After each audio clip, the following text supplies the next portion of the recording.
Hello everyone. Guys, as part of PT365, as we were discussing about environment, I will be doing updated environment issues as well. But in today's session, we'll focus on Polity PT365. And as you are aware, polity is a static subject. So, nothing much to explain to you newly. I won't be wasting your time and telling you you have to by heart these things and all. But my main focus will be to tell you which are the areas you need to focus and why you need to remember them properly. Okay. So let us start with basic structure doctrine. As you people are aware, it's been 50 years with respect to Keshwananda Bharati case. So there is no doubt UPSC will definitely ask you the question. Apart from UPSC, there are so many state PSCs going on. And if you people have cleared them and if you are preparing for them, these will be really helpful. So Keshwananda Bharati case is extremely important, right? So when you are studying Lakshmikant, ensure that you study about this doctrine, basic structure doctrine in detail. Okay. So now let us come to what exactly is this.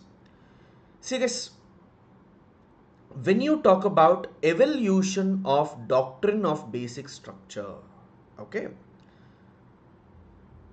earlier it was A.K. Gopalan case 1950, Shankari Prasad case 1951, Sajjan Singh case, okay. So in these three cases, Supreme Court had argued that Parliament can amend any part including fundamental rights. Okay, that was what they told. But in Golaknath case, what they said, Article 368 did not confer amending power to the Parliament. FRs cannot be amended by the Parliament. Which one? 1967 Golaknath case. Okay. In 1971, a constitutional amendment was brought. Constitutional amendment is not a law under Article 13. So Parliament can amend it. Okay. And then 25th, what they tried to say? Section 2, it curtailed right to property. Section 3, precedence of DPSPs over fundamental rights. 1971, 24th, 25th, constitutional amendment may be asked. Okay, so it was in 1973, the landmark judgment of Supreme Court came, which tried to say that the constitutional amendment in 1971 is not absolute, it is not correct, we need to change it. And it was in this particular aspect they started talking about, right? They started talking about how fundamental rights can be amended or not amended. So Keshwananda Bharati case said basic structure, there is something called as basic structure in the constitution which can never be amended. Okay, so what exactly was the petition? This can also be asked. It dealt with a petition against the compulsory acquisition of land by the Kerala government under the Kerala Land Reforms Act 1963 as a violation of fundamental rights under 25, 26 and 31 of the Constitution.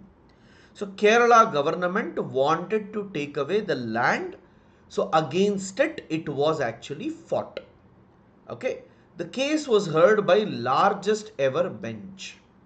That is 13 judges bench. See, this is very, very important. Okay. 13 judges bench.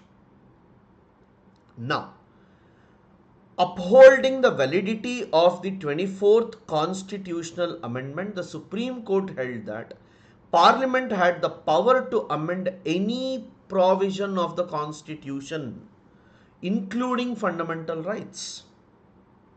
However, such amendment should not alter, damage, or destroy the essential features or the basic structure of the Constitution. Here I want you people to know a very, very simple thing. Many people are of the opinion that you should never ever try to amend fundamental rights. That is what people normally tell. But that is not true. That is not at all true. If we look at the statement here, what is the statement? Held that Parliament had the power to amend any or all provisions of the Constitution. We are not going to take away that particular right of the Parliament. You can, but we will check it. Such amendment should not alter, it should not damage or destroy what exactly is the basic feature. That should not be changed. Okay. Now, what is important? What are some of the basic principles under basic structure? Guys, please go through this carefully once, guys. No one can challenge the sovereignty of India. No one can take away individual freedoms. Mandate to build a welfare state, that is DPSP. Supremacy of the Constitution, no one can change it. Republican and democratic form of government, no one can change it. So here you see, democracy cannot be changed. Secular and federal character of the Constitution cannot be changed. You see here the word secular. Sir, can I remove the word secular? That can be done. What is the secular character? Articles which give some powers to minorities cannot be removed. Unity and integrity, power of judicial review, these type of things cannot be changed. Okay.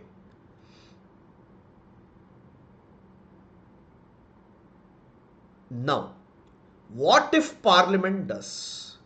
If Parliament does any change to this, then through judicial review, Supreme Court will see whether something is proper or not. Remember always this. Parliament cannot change anything wrong. Parliament can change. But Supreme Court has to give a judgment saying yes it is correct or yes it is wrong. That's where the things are important. Okay. So Keshwananda Bharati case is extremely important and just be cautious about it. Okay. And guys, recently Supreme Court stated that independence of judiciary at district level is also basic structure, and that also needs to be upheld. That is what we are looking at with respect to basic structure. Earlier this was not identified this, now it is there. So there can be a question about district and sessions court. Okay, there will be civil and criminal both. Okay, this also has certain independence and that cannot be removed. Now, see guys, Article 370 and Article 35A, removal of this is considered to be constitutionally wrong by few experts. The reason for that was Article 370 specifically says that it is the state assembly which has to look into whether Article 370 must be there or not. But when state assembly is not in function and when there is president's rule, remember the term president's rule, And whenever president's rule comes into picture, you should try to understand a very basic point, that rather than state, it is parliament which will have the authority to pass a bill on which the state has the authority. So here comes the basic aspect, that if parliament is taking over, if president's rule is there, then rather than state assembly, it will be parliament which will pass. And Supreme Court has upheld today that yes, removal of Article 370 was not wrong. The constitutional validity that central government is capable of doing so is accepted today. So guys, there can be a question, but it will be more or less the general aspect. See guys, for those people who have attended the polity classes, what to read, what not to read, already there I have shown what all you have to go through. But now my main intention is to focus on telling you repeatedly with the help of PT365 that these are the important issues that we have also covered. Apart from this, whatever I have helped you mark, there you should read them. Next is National Capital Territory of Delhi Amendment Act. Okay, you see, recently they have made some amendment to National Capital Territory of Delhi. The reason was, actually it was told that Lieutenant Governor must listen to whatever the Chief Minister and others are going to tell. Now central government made an amendment. Please see this line. National Capital Civil Services Authority is established. See, when we used to read Regulating Act, PITS India Act and all, we used to say that there used to be an advisory council. These were officers, and these officers are going to help Governor General on how to deal. Same way, for Delhi, you will have National Capital Civil Services Authority. Okay. Now, it is a statutory authority to make recommendations to Lieutenant Governor. So, to make any recommendation to Lieutenant Governor,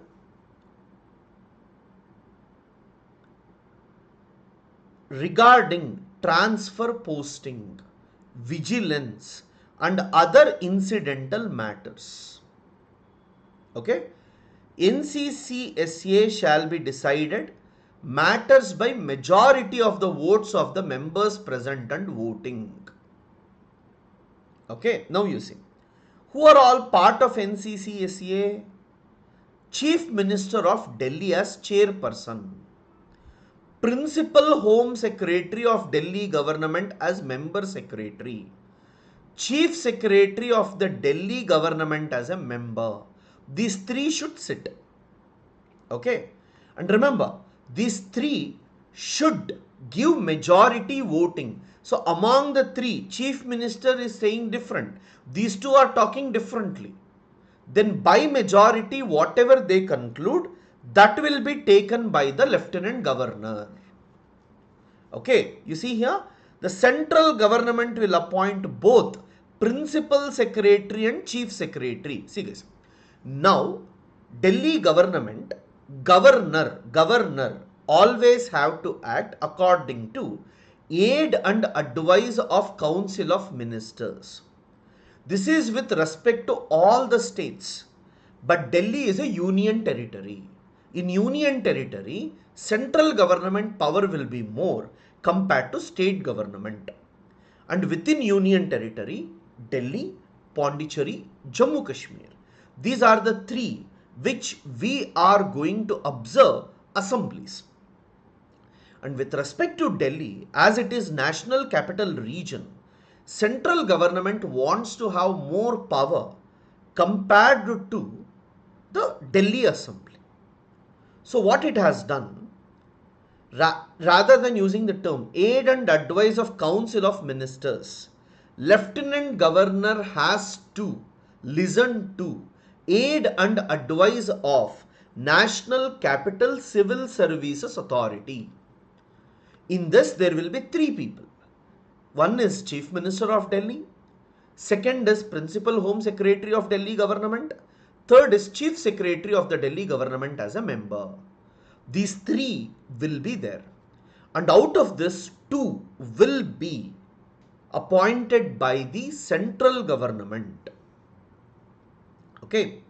Matters where the LG may act solely on his discretion are matters outside the legislative competence of the Delhi Legislative Assembly, but which have been delegated to the LG. Not required, guys. Not required.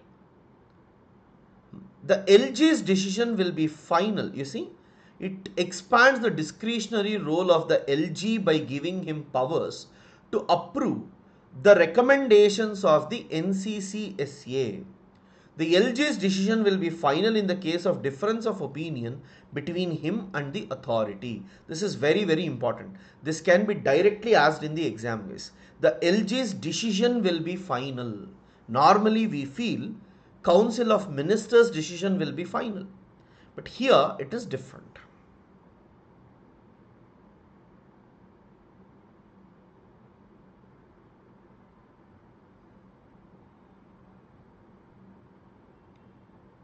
Okay.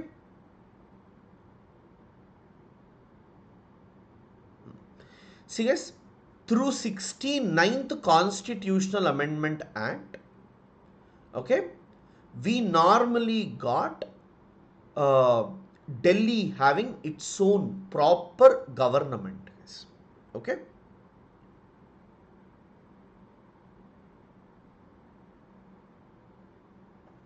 This is again important, guys. Delhi was classified as a UT, governed under Article 239 of the Constitution.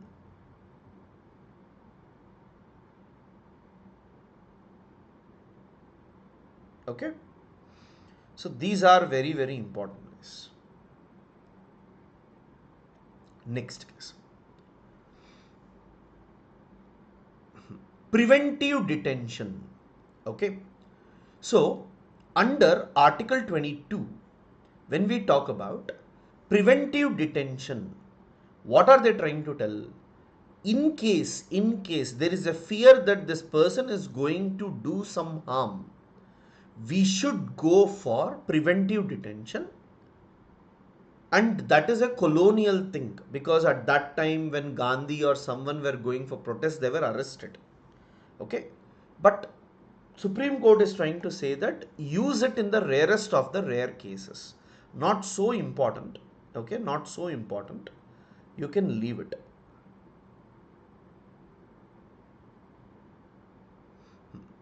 See guys, personality rights, Delhi High Court granted. Not required, guys. Not required. Don't worry. Okay. Personality rights not required. Hate speech. Guys, elections are there, and this is the time when there will be lot of hate speech in the country. Okay. So with respect to hate speech, certain things are important. Hate speech has not been defined in any law in India. Very important. Like this only they'll ask. This time PT365, they have given in a very better form, guys. That's the reason we are going through this. Else we could have taken other institutions, but this is extremely good. Hate speech can be curtailed under Article 19(2) on the grounds of public order, incitement to offence, and security of the state. This can be asked. Okay. Hate speech can't be curtailed under Article 19(2) on the grounds. They will give like this. So you should know it can be curtailed. Bharatiya Nyaya Sanhita 2023 penalizes promoting enmity between different groups, punishment for deliberate and malicious acts, and most important rights come from RPA. That is, during elections, what needs to be spoken and what shouldn't be spoken about. Okay.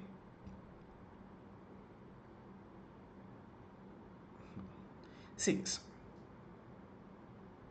If Supreme Court just observes something, it's not important. If Supreme Court gives judgment about something, it becomes important. This is right, this is wrong, that will always be there. Don't worry about it. Okay.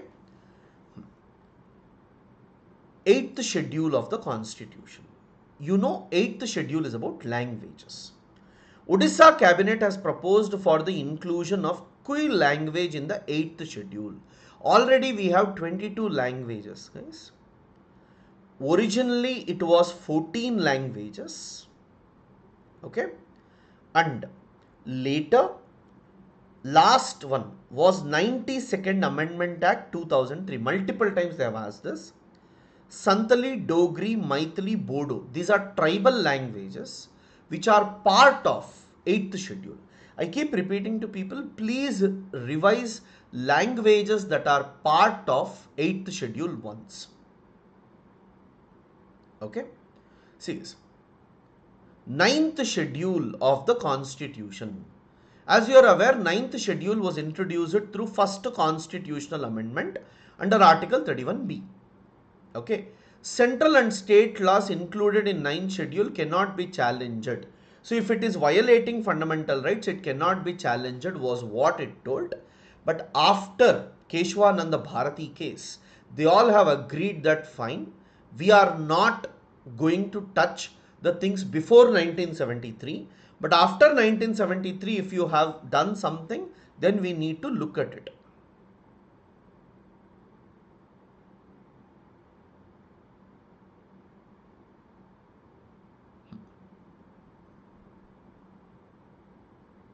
See, after this,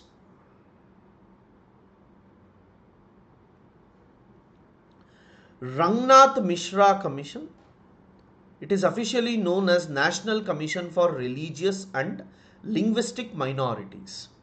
It was constituted to look into various issues related to linguistic and religious minorities in the country.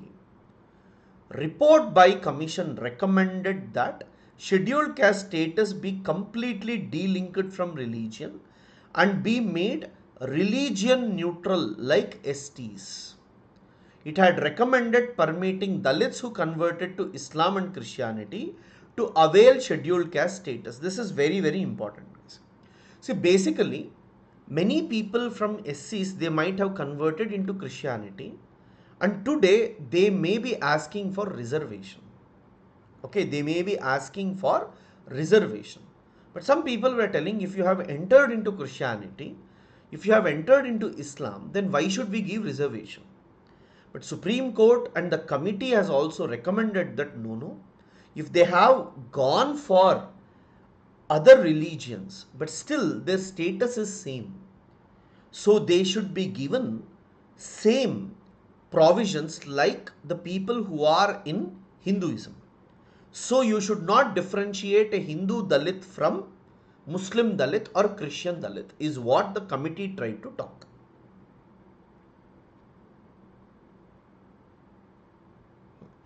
This can be asked, guys. Which state is the first state? Punjab is the first state to implement right to walk. Okay. Now,